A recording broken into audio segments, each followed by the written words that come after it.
Okay, UFC 293 terrible bets time. I've put together a few terrible bets on this one. Whoa, they are bad. They are stinkers. There is actually one that I quite rate though. So we'll start off with my submission treble.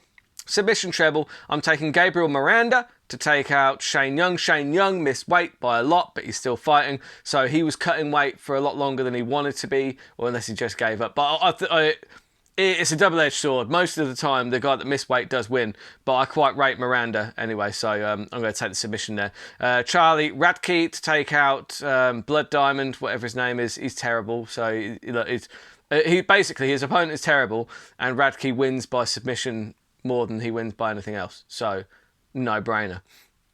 And then the one that really boosts these odds, because he's 14 to 1, and I have put a single on this as well, because I do like it, right?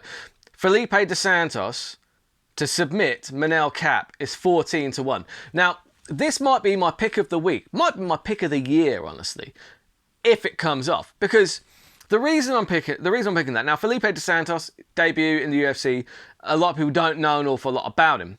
But Manel Cap, he's been submitted a couple of times in his career. He does get caught in submissions. His style, he sometimes overthrows, he leaves himself off balance, which leaves openings for the submissions, right? Felipe dos Santos, people don't know a lot about him, but he's undefeated 7-0, 5 submissions, right, on the regional scene. But he's coming out of Brazil. He fights at Shooter Box with Diego Lima. He comes out of that camp. They're a bunch of killers over there.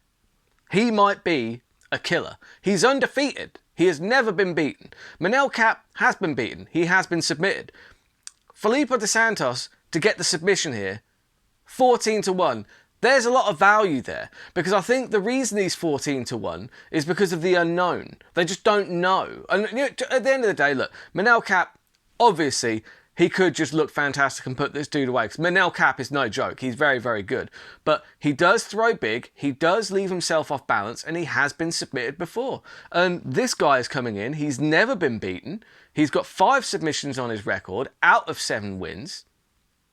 I'll take that. No, 5 finishes. I think it's 3 submissions. I do apologise. But either way, I'm taking the submission in that one. And when you put all those 3 together, you're getting like 150 to 1 on that.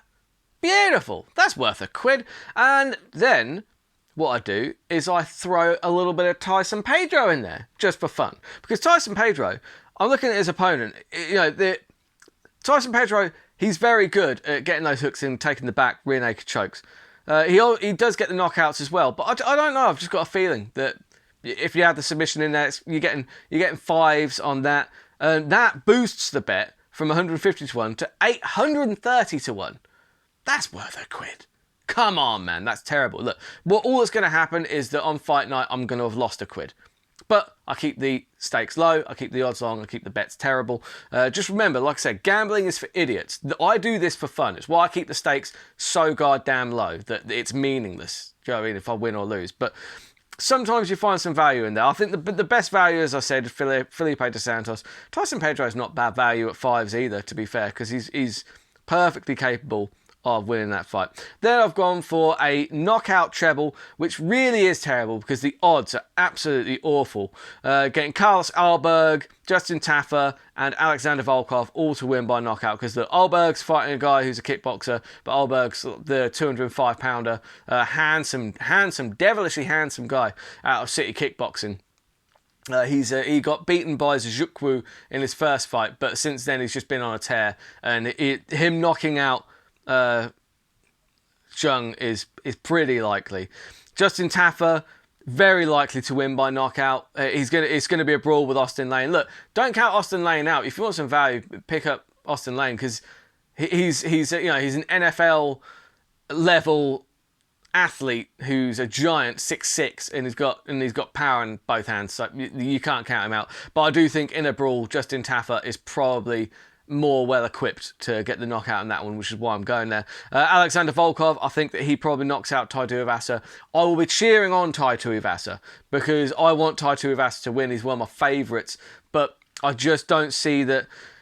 Alexander Volkov struggles with guys that have fast feet. Tom Aspinall's, Cyril Gans, they've got very, very fast feet. Their footwork to get in and out is very, very quick. Now, Tuivasa has very fast hands. His feet are not as fast. He's a big guy. He's kind of, his movement isn't isn't quite there. It's not quite fast enough to worry Alexander Volkov, I don't think. I think Volkov's going to hit him with teep kicks until he sees an opening and he's going to go in for the kill. I hope I'm wrong on that one, because I'm a massive fan of Tai Tuivasa, but you're only getting like 5-1 on that. And that's just disgraceful, because one of those things at least is going to go horribly wrong. And then I've got my MMA scratch card, which is I pick every fight the whole way down the card. It's just a bit of fun. I put £1 on these at most, just because, like, you know, in fact, that's a lie. I put £3 on this one. Did I put £3? Oh no. Oh, Burt, what are you doing? It's a slippery slope. It's a slippery slope. I'm sliding down it. But anyway, it's like a scratch card. It's like buying a lottery ticket, except you get to see people punch each other in the face as it comes off. So this is why I like doing these. They're pretty fun. I'm taking Gabriel Miranda to beat Shane Young. We've heard about the Shane Young weight cut. Char Ratke to take out Blood Diamond. Blood Diamond's terrible, so that's a lock. Nasrat Hakparas to beat Quinones. Jamie Malaki to beat John McDessie. Jack Jenkins to beat Jose Mescal. Carlos Solberg to beat Dawoon Jung. Tyson Pedro to beat Anton Terlage. I don't know how to say that. Dustin Taffer to beat Austin Lane. And Felipe dos Santos to take out Manel Kape. He's actually 3-1 against just to win. That might not be a terrible bet. Alexander Volkov to beat Tai Tuivasa. And I'm smelling an upset. Kiefer Crosby. Sorry, I'm taking Kiefer Crosby. That's in the first fight, because it's gone down to the bottom of the list because it's technically today. Either way, Kiefer Crosby to beat Kevin Juicep. But the main event, I smell an upset. I think that Strickland has a chance here, because it kind of is reminiscent of when Bisping fought Rockhold. Strickland's taken it on short notice. He has absolutely nothing to lose. He's happy either way. He either leaves with a bunch of money, or he leaves with a bunch of money and the title. But he's got nothing to lose. He's not risking his number one contender spot, because he didn't earn that in the first place. He's in boxing range. He is very, very dangerous. In boxing range, he's very dangerous. If you think he isn't, you're overlooking him. Do I think that Adesanya's overlooking him? Who knows? You know, he could be. But I could see an upset there. Like everything about it is coming together as a perfect storm for an upset. Because I felt that way when Bisping fought Rockhold. But like, Bisping didn't have enough time to overthink, to overtrain. He could just enjoy himself. And Strickland is enjoying himself. You can tell. He's just enjoying every second of it. And a guy that's just enjoying himself, that's there to have fun, is free to really perform the absolute best that he can perform. I could see an upset here. I'm taking Strickland. So when you put Strickland in there, god damn does that boost the odds, because that puts that whole accumulator at 1,847-1. I put £3 on that. I must have done that as a typo. I only meant to put £1 on that. Either way, £3. That works for me. So the potential return to like $5,500, which means that after UFC 293 is all said and done, I will have lost £3. But those are my favourite betting lines for UFC 293. Let me know in the comments, what are your favourite betting lines? I love seeing people's parlays. Like, if any come off, just post them like in the comments, because I do like seeing them. I'm a gambler at heart. I do like it. I do it for fun. You know, I like to keep the stakes low, the odds long, and the bets terrible.